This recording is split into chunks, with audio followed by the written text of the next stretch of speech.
So I want to call up to the stage Alexander Botting, the Senior Director of Global Security and Technology Policy at Venable, for the next panel on international cooperation.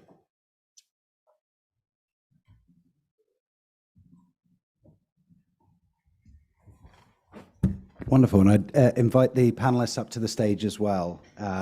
Thanks so much, Michael. Thanks so much, Ricardo, for a great opening panel there. We are going to, please come on up. We are going to focus in this panel on international cooperation, which is a large topic, maybe too much to cover in 45 minutes, but I have no one to blame but myself for that, since I came up with the title for the panel and made it so broad. We're going to try and look at what has happened over the past few years, and also some of those learnings that we can take forward into the years ahead. And I think as we look back on international cooperation, certainly in some areas, we've made a great deal of progress over the past 5 years. Others perhaps less so, and we'll kind of leave it up to the audience to figure out which is which. We'll look to cover 3 areas. The first is operational collaboration. The second is regulatory cooperation. And then the third is the sort of buckets of norms and international law. And I'm delighted to have an excellent group of panelists here to discuss those topics. We have Helen Popp, who is Policy Officer in the European External Action Service, Heli Timar-Klar, who's Director of the Digital Society Institute with ESMT Berlin, and we have Matthias Sachs, who's the Europe Cybersecurity Policy Lead at Google. So welcome all. Just to give a little bit of framing on the first topic of operational collaboration, look, Ukraine has forced us into the kind of learning experience that only a crisis like that can. Personally, I was incredibly proud watching afar at how many governments and private sector entities rose to the occasion in a time of need. I don't think that can be taken for granted, but I do think it's something that we should all be proud of, even as the challenges persist. But learning experiences are only valuable insofar as we learn from them and we incorporate them going forward. And Heli, I'd love to start with you on the Tallinn mechanism in particular. Could you give us, for those in the room who may not be entirely familiar, a sort of explanation of what it is, how it's working, and what we could potentially take forward in terms of learnings? Yeah, thank you, Alexander, and very nice to see you all. And I see many familiar faces, which is a good sign that the European cyber community is still very united. But of course, I think the Brussels cyber community is also very unique, and we all see each other always in the same events. So I'd like to start with maybe with a broader reflection that when the war started in Ukraine, then there were different requirements how we, the NATO allies, and the others should help Ukraine. So a myriad of capability, operational collaboration mechanisms had been set up. And one of them is the Tallinn mechanism, which intends to help the Ukrainian civilian agencies and civilian side of the government to have more cyber resilience and cyber security. And so far it has around 10 nations that had joined. It works very closely with the Ukrainian civilian cyber authorities. And I think the good news is, I just was talking with my colleagues in Kiev this morning that they had set up the interagency working group at the Ministry of Digital Affairs in Ukraine, and there is a progress being made on defining the cyber capability requirements and what kind of support the Western nations could offer. There is also a military side of the cyber and IT support, which is called IT coalition, that comes together under the Ramstein format. Ramstein format is the defense minister's assistance format for Ukraine. So, and there are different capability coalitions under the Ramstein format. Like there is one for tanks, there is one for F-16s, and so on. And now we have set up also the IT and cyber defense coalition in this Ukraine defense contact group format. So, and there, the objective is to address short-term and long-term requirements that help the Ukrainian MOD and armed forces to build resilient IT infrastructure that would be interoperable with NATO.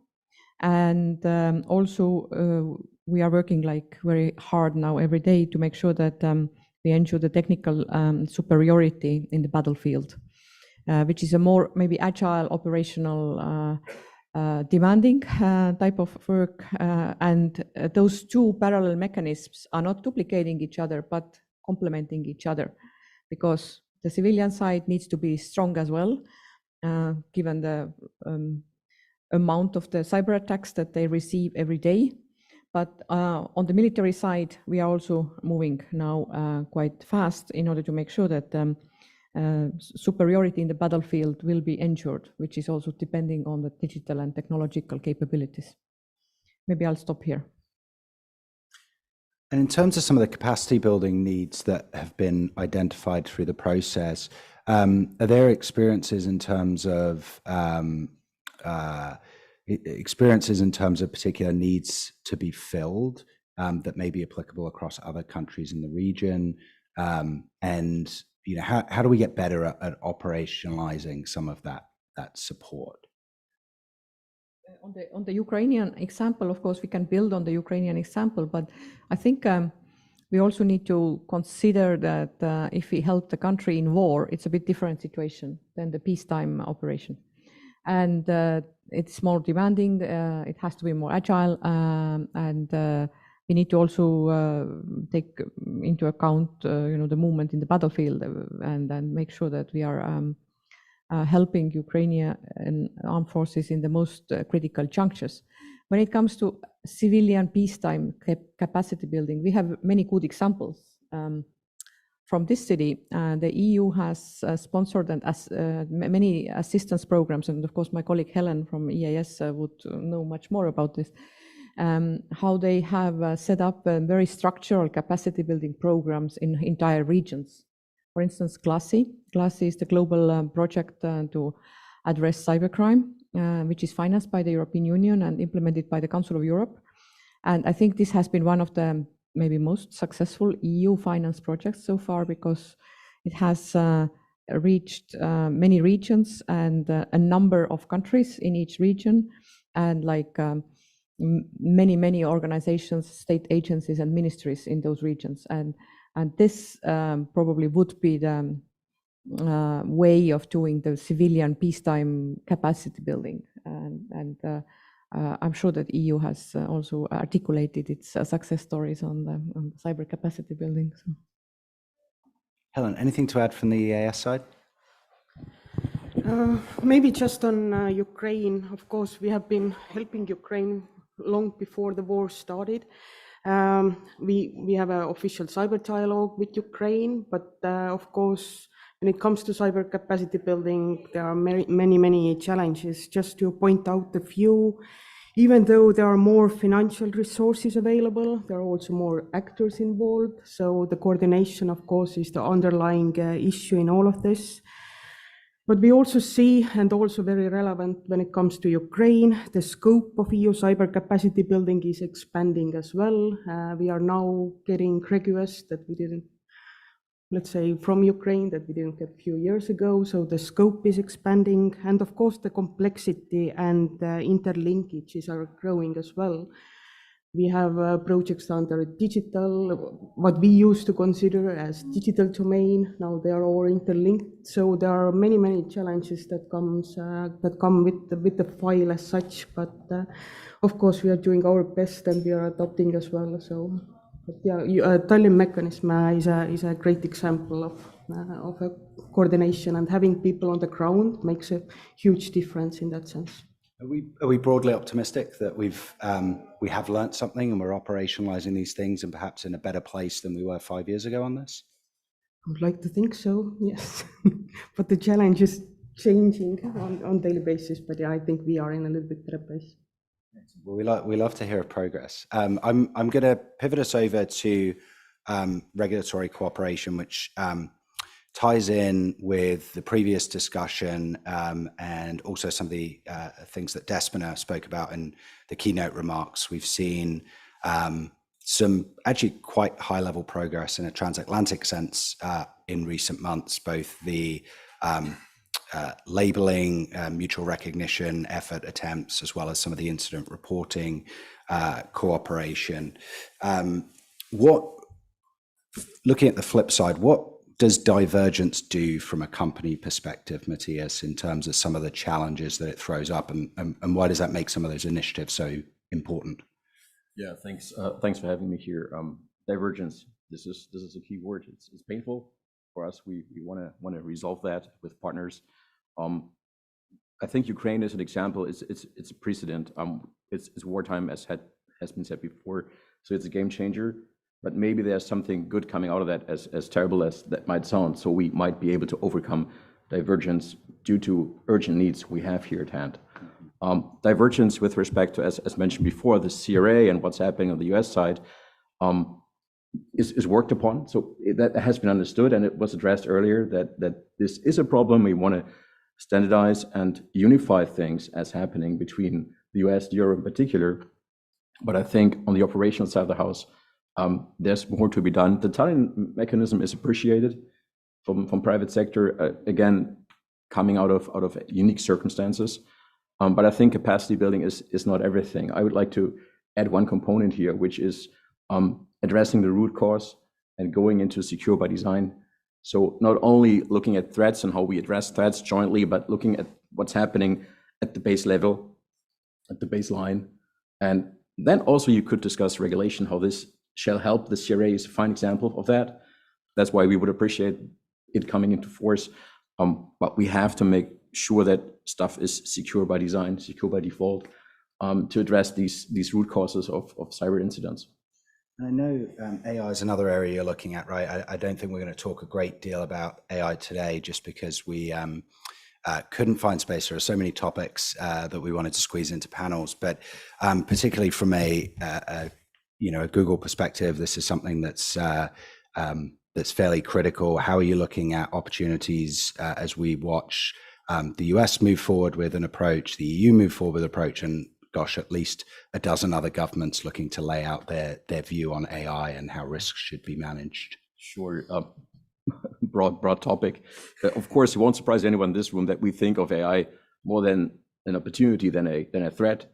And it is, I think, the responsibility of service providers like Google and others to make this clear, to be transparent, how we are working with AI, how we can make this an opportunity. And looking into cyber security in particular, we think that AI can help to flip the cards, help to change the defender's dilemma we know about, which is that defenders have a disadvantage when it comes to attackers working on similar things because they have more bandwidth. They don't have to comply with regulation. They don't have to look into details necessarily. They can do whatever they want. And AI is changing that game here. We do think so, that AI can be quite the force for cyber defense. We want to apply that in that particular manner. We recently published a white paper on the matter in the Munich Security Conference. We published it, we announced it there. We had several folks talking about this in that realm. We want to reiterate that message that we think there is more to be done in the field of cyber defense with the help of AI. So there's bottom line how AI needs to be secured when it's brought into practice and deployed, but also how AI can benefit cybersecurity. And we think it can. It could go into much detail. I could go into much detail here. This is not necessarily the place for that, but it's a great tool. It'll help to automate defense. It'll help folks who aren't yet so skilled on cyber to use AI to work on defense matters that weren't able to work on maybe before these tools were applicable and available. And I could go on. I think this is an advantage here, but I don't want to only stress this technological argument since we have other topics here at hand with the public sector. Heli, any thoughts on the regulatory cooperation piece? Yeah, I think what we have seen in recent years is the US and EU very closely collaborating as well on the regulatory field. And I think EU has a bit of a broad brush approach with the NIS2. They have stepped up the cyber resilience demands for all the EU member states. And I know how hard member states are right now struggling to actually meet these NIS2 demands, because we are lacking 500,000 cyber experts in Europe, or even more, when you count also IT experts. So there is no good solution how this EU regulation is going to be implemented. In the US, I think government is making a bit different, not the broad brush regulation, but the sectoral regulation. That makes also sense because the US is so big, and the industries also are maybe more used to being very independent, and they don't take regulation easily in the US. But I think it kind of works also what the administration right now is doing in the US context. And of course, US is also having a very large attack surface, and also some nasty and especially nasty adversaries, which of course we have in Europe too. But since our attack surface in smaller nations specifically is smaller, so we are more maybe comprehending, like for instance, Estonians might comprehend attack surface better than some larger nations in the world. So this is also clear, and it depends on how well the different European nations are prepared in cyber terms. But I think we have many unknowns when it comes in our cyber resilience in Europe, and with the war now getting more and more difficult in Ukraine, also the hybrid attacks that we receive every day in Eastern Europe, but also maybe soon in Western Europe, are very serious, and they are becoming more and more serious every day. So this is one of the realizations we in Europe also have to do, that although we might not have boots on the ground or tanks rolling over the NATO border, but we have all these bits and bytes rolling. I'd like to react to that. I think this is a super valid point, and I think it's responsibility with players like us or at Microsoft to deploy intelligence, to share more, to break what we usually have seen in cybersecurity, that people keep the intel close to their chests. We have to overcome that. I have the great pleasure to having Mandiant now being part of Google, and they provide superior threat intelligence. And we have closed door briefings offerings out for governments across the board, many of them happening in Ukraine, of course, as well as in CE at large, so that neighboring states who have the pressure right at their doorstep. I think this is a responsibility on the basis of shared values, by the way. We should say this here out loud. This is an opportunity for us to stand together, to do more, and for the industry to deploy their tools and services in a responsible fashion. First and foremost, we look after our users and consumers. That's my responsibility. I'm not looking after a state, I'm looking after our users and consumers. But I think we have a responsibility that goes beyond that. So you might have heard about the Advanced Protection Program or Project Shield, protecting against DDoS attacks. These are free of charge tools we provided to the Ukrainians right away, and at large scales. We gave them tons of thousands of security keys, so they can use all products safe and secure and are protected. And of course, we are constantly providing threat intel, because this is more than ever necessary since we are standing on common ground here. I think this is important to stress. No, absolutely. I just want to pull on a thread, Heli, from what you mentioned about resourcing from the government side. We often think of the giant volume of activity happening in the regulatory space from the private sector side of things, and certainly we heard that on the previous panel. The things that you have to do to come into compliance, understanding the intersection between different pieces of legislation is quite complex. But of course, this problem also falls to governments, right, who ultimately have to either transpose legislation into national law or be in a position to provide necessary compliance or touch points for incident reporting and things like that. Do you get the sense that we're seeing more resources committed to that at a member state level? Does it vary quite a lot? And how do you ultimately balance the needs of a very urgent and important situation in Ukraine and the resources that demands versus also important but perhaps less immediate some of the legislation that's coming through? So this is a very hard question. If I had an answer to this question, I think we would solve all the problems of cybersecurity in Europe. But Yeah, you are very much right. We have a huge competition for the same resources right now in all our European governments. We need to help Ukraine, then we need to help ourselves at the same time. Cyber traditionally is not very well resourced when you look at the governments because it's new, it's not been there forever, and there is no not yet this kind of usual lobby group type of activity. When you look at the EU budget, how much goes to the agricultural support and how much goes to technology and digital and cyber, then you get the sense, right? So we are not there yet when it comes to properly resourcing the new fields of activities. And also we know that the level of digitalization is very different in different parts of Europe. And also the cybersecurity preparedness is very patchy.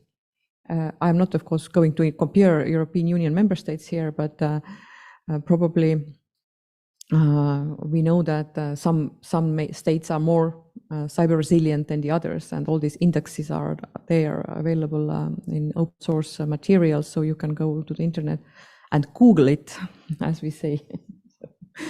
But when it comes to Ukraine, I think Ukraine itself has been doing a huge effort since 2014 because they are under attack for a long time, much longer time than we think here. Sometimes we think that war started only in 22, but no, it started in 2014 already was when the war started. We remember all the major attacks that were intended towards Ukrainian targets, something like NotPetya, for instance, which then was spreading all over Europe. And then we had all European countries affected by this kind of viruses. And we didn't have a good, maybe, understanding yet how serious it's going to be. But now with the NIS2, of course, I hope that member states are transposing it quickly and they are finding this resource in their budgets. And if the private sector can help, I think it's very welcome. But not all member states in European Union are able to buy quite expensive private sector products. This is also true. So and then they muddle through and they try to do it themselves, and I don't know how they are doing it. It depends also them. So maybe in this section we can give ourselves some cause for optimism, but certainly some way to go. I started by talking about some of the transatlantic mutual recognition efforts and alignment efforts. I do think those are significant if brought to a close. I think there is real reason to be optimistic, albeit with work still to be done. Pivoting us to the last section on norms and international law. Helen, we looking at the UN cybercrime process recently. It was meant to be brought to a close, hopefully with a solution. We didn't see the process dissolved entirely, but we did see it suspended in the absence of a conclusion.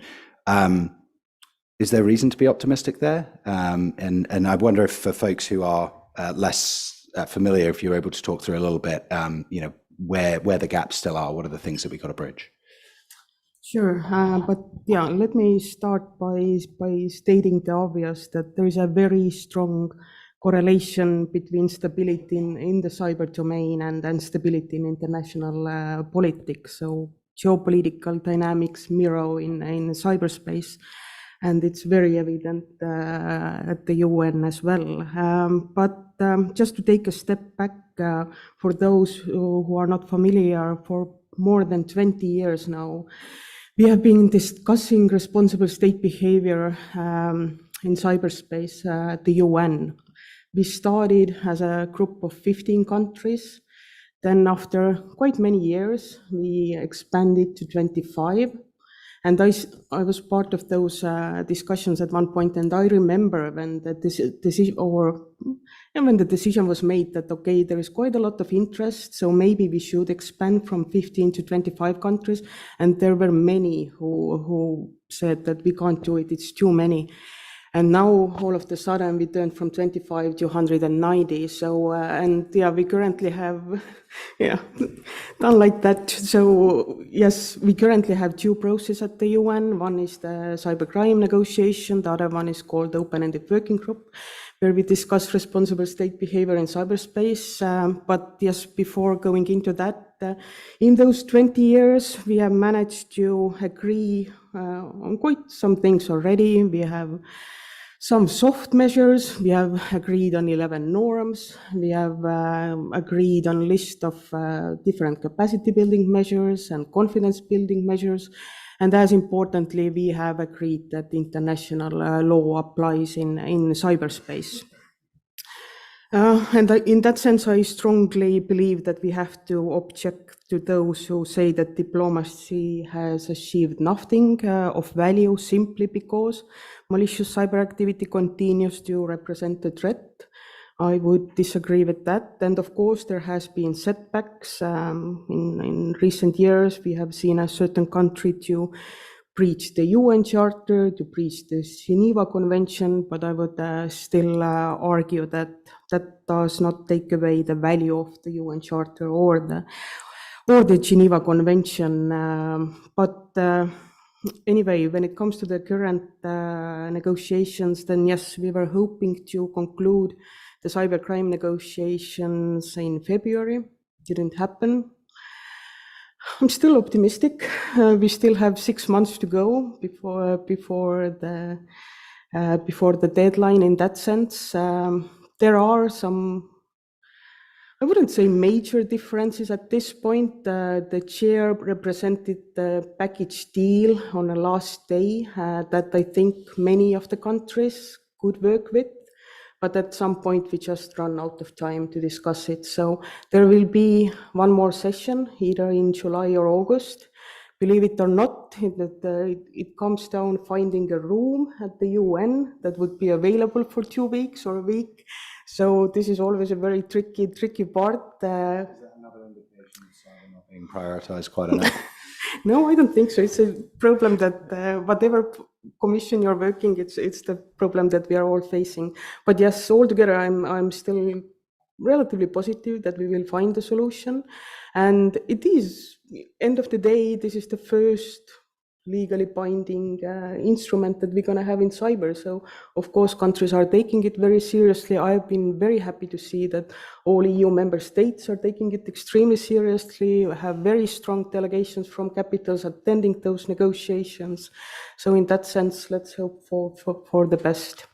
When it comes to the Open-Ended Working Group, that's a little bit different story. In a sense that this is a 5-year process. We are now a little bit more than 3 years in. Again, it's 190 plus countries. So in many ways, I would say for the first 2-3 years, it has been mainly an awareness raising exercise, but this is also something that we needed going forward. There's a lot that we need to figure out, including what's going to come after this Open-Ended Working Group once it concludes in 2025. There are many developing countries who now say that it's great that we convene in every 4 to 5 months. We take 2 days, we discuss threats that we are all facing. The threats are relatively similar, ransomware being the one that gets most attention, but of course AI is now coming up and threats against the electoral system and so on. So we all agree that there are threats that we need to look into and deal, but at the same time, what is to follow? What are the next steps? And in that sense, France has put forward a proposal that starting from 2025, we will take a little bit different angle and focus a little bit more on action and capacity building. But of course, this is all still to play out. UN works in a mysterious way, and it's no secret that the Open-Ended Working Group was called in action by Russia, and Russia is very eager to continue with that process, but no one is really eager to follow 2 parallel processes. So this is something that we are going to fight over for next little bit more than a year to figure out what is the way forward.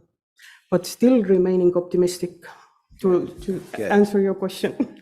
I do want to double down on that point as well of it's important that the work that has been done here in the past, it's always, you cannot prove a negative. We cannot prove how it has bound the behavior of states in terms of how they operate, in the same way as we can't, we have laws against murder. Murder still occurs. We can't prove the number of people that it disincentivized, but we know that it's probably still a very good thing to do. And, this came up in a conversation we had yesterday of the number of states that are true rogue actors in cyberspace has both remained pretty consistent. Those that are have remained consistent for the last 20 years, but it's still a fairly narrow set of countries that are operating, truly outside of those norms. And so I think there's a lot of positives to take away. With that said, Heli, I wanted to offer you the opportunity as well, because you've been involved in the GGE process and working on this for a long time as well. Do you think that we will be able to bridge some of the gaps that you're seeing out there at the moment? And I guess what still needs to be done to get there? First of all, I think what we are witnessing right now in the UN is the I'm sorry, usual Russian tactics of creating overload of work, overload of processes, overload of different mechanisms, so that people who are in charge of cyber issues in capitals, instead of doing their job of making cyberspace more secure, they have to spend time on endless discussions in the United Nations. But we do not, of course, undermine the United Nations, because we need absolutely to make sure that the current framework, which we already have agreed, I suggest everybody looks up the UN GGE report from 2021. This is the most elaborate guidance for states how to behave in cyberspace. It includes the 11 peacetime voluntary norms, and also the, as we called it, the layer of explanation and guidance there, how exactly all these norms need to be implemented. It states that international humanitarian law and international law below the threshold apply in cyberspace. So this is very important. It's just one sentence, but it is a very important sentence, because it actually says that all the laws we have developed in this space are applicable in cyberspace. I know that lawyers in the room might say, oh, but laws are applicable anyways, doesn't matter where, in what domain. But believe me or not, we had 10 years of very tough discussions with China and Russia, whether the same Geneva Conventions and other international law apply in cyberspace. And they would say in the beginning, no, and that we need a new cyber law. And when it comes to the international security bit, I'm not talking about cybercrime bit here. So on international security side, we have pretty good guidance with these 11 norms, international law and confidence building measures. And as you said, majority of the governments stick to those norms.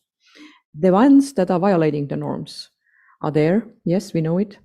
But the fact that there are the norm violations does not mean that we do not need the normative framework. So the normative framework is there. The question now for us as an international community would be how we make sure that more nations in the world would implement the capacity to keep and uphold national law and norms.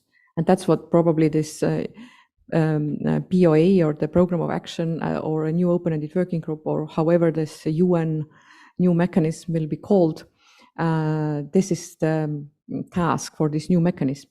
But there is a bit missing in all this discussion right now, which is the high-end big cyber powers talk how to de-escalate in case something really bad happens. We do not have that right now. So we are basically holding the breath that nothing happens, right? But because the de-escalation is not there, the proper communication channels probably are not there. I don't know whether Biden has set the communication up now with Chinese. I hope so, but I think this is a bit dangerous situation right now when we look at the cyber conflict angle. So we are having all these processes, all these ready-made frameworks that need to be implemented and so on. But what we are lacking is this kind of peace and war type of discussion forum between those nations that are dangerous to each other.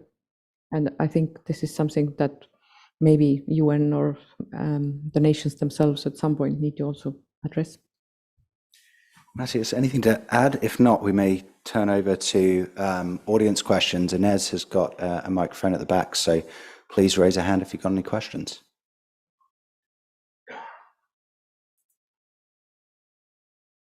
None? Okay. I will, in which case, take the prerogative of the final question. I'm going to pivot us back to the operational collaboration for the counter-ransomware initiative, which came together in a very, I think early days, it'd be fair to say, a fairly ad hoc process in the way it was pulled together. I think it's been an impressive group of countries that has assembled, and quite an ambitious agenda, cutting across the capacity building piece, specific activities and takedowns. We've got sort of committing resources to build up the those that need to put more capacity in place. It would be interesting in general perspectives on the effectiveness thus far, and what are some of the, I guess, challenges that the group's starting to run up against as they move beyond their initial activities and meetings. Any thoughts on that? Starts. Whomever, yeah. So I think that the challenges on the capacity building side and the operational side really depend also on our subject nation maturity level always. And if the subject or if our, as we say, beneficiary nation is mature enough, we can collaborate, we can work together to figure out what are the needs and the requirements, then it's a success story. But there are, it is not very well articulated field, the broader cyber capacity building field, but there are many good experiences by many nations that have been active in less developed nations, for instance, in mid-sized developed nations, and also the more transition and emerging economy type of nations. And I think the capacity building models for all these different nations need to be tailored differently. If you ask for this kind of what is success, how the success looks like, I think the community out there, like GFC, Global Forum of Cyber Expertise, and some other the larger development assistance agencies have been working on this. But cyber always tends to be like an orphan subject, because nobody really in the mainstream the assistance community cares about it too much. The proper digital ministries in our countries are dealing with their own needs, not with countries in Africa so much.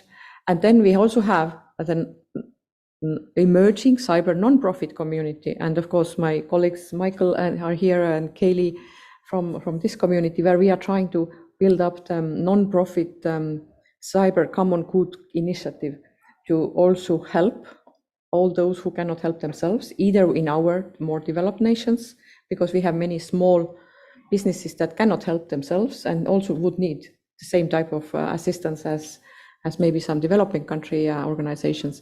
And now we are trying to figure out with the Global Cyber Alliance, with the Cyber Threat Alliance, and some other organizations, how we can build this critical mass of cyber non-profit initiatives and figure out the requirements of those that would need capacity building, both as governments, but also as organizations.